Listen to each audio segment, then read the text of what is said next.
ডাইনি বিষয়ক সচেতনতা। ডাইনি এক অমানবিক প্রথা। আদিবাসী সমাজের অমানবিক প্রথা। ডাইনি প্রথা বা আদিবাসী সমাজে শিক্ষার অভাব, অশিক্ষা, অজ্ঞানতা, কুসংস্কারের কারণে অনেক সময় এরা রোগের সঠিক চিকিৎসা করেন না এবং এর ফলে রোগের কারণ নির্ণয় করতে পারেন না এবং কিছু কিছু রোগ যেগুলি স্বাভাবিকভাবে সারে না, সঠিক চিকিৎসা না হলে সেই রোগ যেমন বাড়তে থাকে এবং অন্যান্যদের মধ্যে ছড়িয়ে পড়ে, তেমনি কখনো কখনো রোগী আবার মারাও যান। আদিবাসী সমাজে কোনো ব্যক্তি বা শিশু অসুস্থ হলে তাদের পরিবারের লোকজন ছুটে যায় মাঝি হারামের কাছে। এই মাঝি হারাম প্রথমে রোগ নির্ণয় বা রোগের কারণ না খুঁজে নিজের সাঙ্গপাঙ্গদের মধ্যে দুজনকে ওই রোগগ্রস্ত ব্যক্তি বা বাড়ি পরিদর্শন করতে পাঠান। এবার পরিদর্শক দ্বয়ের দেওয়া তথ্যের ভিত্তিতে তিনি রোগ নির্ণয় করেন। তিনি কিছু জড়িবুটি টোটকা মাঝি হারাম ব্যবহার করে। এতে রোগ না সারলে মাঝি হারাম দুটো শাল পাতার মাঝখানে একটু সর্ষের তেল দিয়ে দু হাতে কিছু ঘষতে থাকেন। ওই ঘষা দুটো তাল পাতায় তেল মাখানো দেখে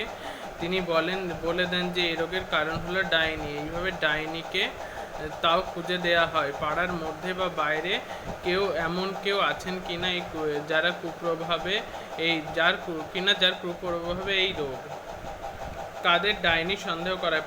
পাড়ার বা বাইরের বিধবা কিংবা অবিবাহিত বৃদ্ধা মহিলা।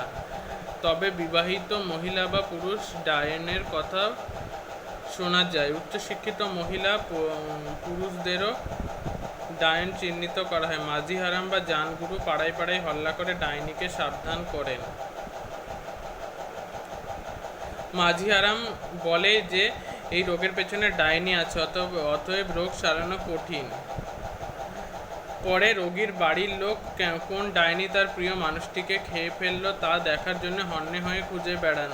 ডাইনিকে চিহ্নিত করতে এবং ডাইনিকে বিতাড়িত করতে তাদের এক প্রকার জেদ চেপে যায়। ফলত যাকে ডাইনি বলে ঘোষণা করা হয় তাকে নিষ্ঠুরভাবে হত্যা করা হয়।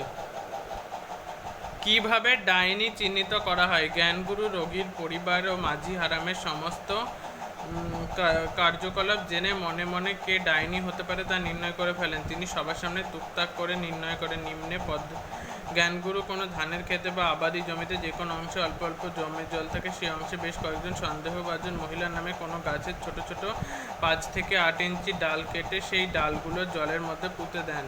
এবার বেশ কয়েকদিন বাদে ডালগুলোর মধ্যে যে ডালটি জলে থাকা সত্ত্বেও শুকিয়ে যাবে, সেই ডালটি জ্ঞানগুরু যে মহিলার নামে পুঁতেছিল সেই মহিলাকে ডাইনি বলে সাব্যস্ত করেন। আর এরপরে প্রতিহিংসার বশবর্তী হয়ে সকলে মিলে ডাইনিকে আর্থিক জরিমানা, জমি জায়গা লিখে নেওয়া আরও অত্যাচার করতে থাকেন। এমনকি ডাইনিকে হত্যাও করেন।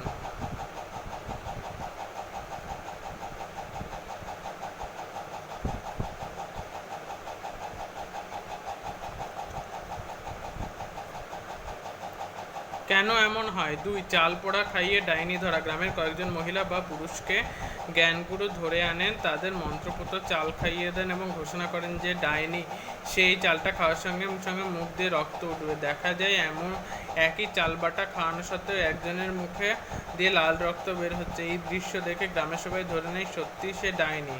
তার উপর চলে অকথ্য অত্যাচার, অধিকাংশ ক্ষেত্রে মৃত্যু হয়। কেন এমন হয়? আসলে সবাইকে জ্ঞানগুরু চাল পড়া দিলে নির্দিষ্ট ব্যক্তিকে সবার অলক্ষ্যে চালের সঙ্গে মাথা ফাটা রং অথবা পটাশিয়াম পারম্যাঙ্গানেট মিশিয়ে দেন। সবাই যখন চালটা মুখে ঢুকিয়ে দেয় সেই ব্যক্তির মুখ লালায় ভরে যায়। বেচারা বুঝতেও পারে না আসল কারসাজি। আটার গুলি দিয়ে ডাইনি ধরা। এক্ষেত্রে সবার হাতে আটার গুলি ধরিয়ে মন্ত্র পড়ার পর জ্ঞানগুরু সবাইকে গুলিগুলো জল ভর্তি কাচের পাত্রে ঢেলে ফেলতে বলেন। একটি আটার গুলি জলের উপর ভাসবে যার গুলি সেই ডাইনি বলে প্রতিপন্ন হবে। কেন এমন হয়? এক্ষেত্রে আগে থেকে চিহ্নিত করা একটি নির্দিষ্ট ব্যক্তি বা মহিলার আটার গুলির ভেতরে থার্মোকলের টুকরো ঢুকিয়ে দেওয়া হয়, যার ফলে ওই আটার গুলি হালকা হয়ে জলে ভেসে থাকে আর ওই অভাগী বুঝতেও পারে না আসল ঘটনাটা। চুন পড়া দিয়ে ডাইনি ধরা। এক্ষেত্রে সবার হাতে চুন দিয়ে হাতটাকে মুষ্টিবদ্ধ করে রাখতে হবে। তারপর জ্ঞানগুরু বিভিন্ন অঙ্গভঙ্গি করেন। এরপর আবার সবাইকে হাতের মুঠি খুলতে বলেন। আবার জ্ঞানগুরু দ্বিতীয়বার সবার সাথে চুন দিয়ে পুনরায় মুষ্টিবদ্ধ করতে বলেন এবং মুখ বিড়বিড় করে কিছু মন্ত্রোচ্চারণ করে। তারপরে আবার সবাইকে হাতের মুঠি খুলতে বলেন। দেখা যাবে একজনের হাত লাল টকটকে হয়ে গেছে। অন্যদের হাতের চুনের রঙের কোনো পরিবর্তন হয়নি। খুব সহজেই ওই মহিলা ডাইনি বলে চিহ্নিত হন। আর কেন এমন হয়? আসলে এখানেও একইভাবে কারসাজি করা হয়েছে। দ্বিতীয়বার ওই ব্যক্তির ক্ষেত্রে চুনের মতো দেখতে ফিনফথেলিনের গুঁড়ো ওর হাতে লাগানো হয়েছে। বাকিদের হাতের সামনে ধরলেও অন্য আঙুল স্পর্শ করা হয়েছিল। চুন ক্ষার জাতীয় এবং ফিনফথেলিনের সংস্পর্শে লাল ও গোলাপি রং ধারণ করে, তাই দেখা যাবে একজনের হাত টকটকে লাল হয়ে গেছে।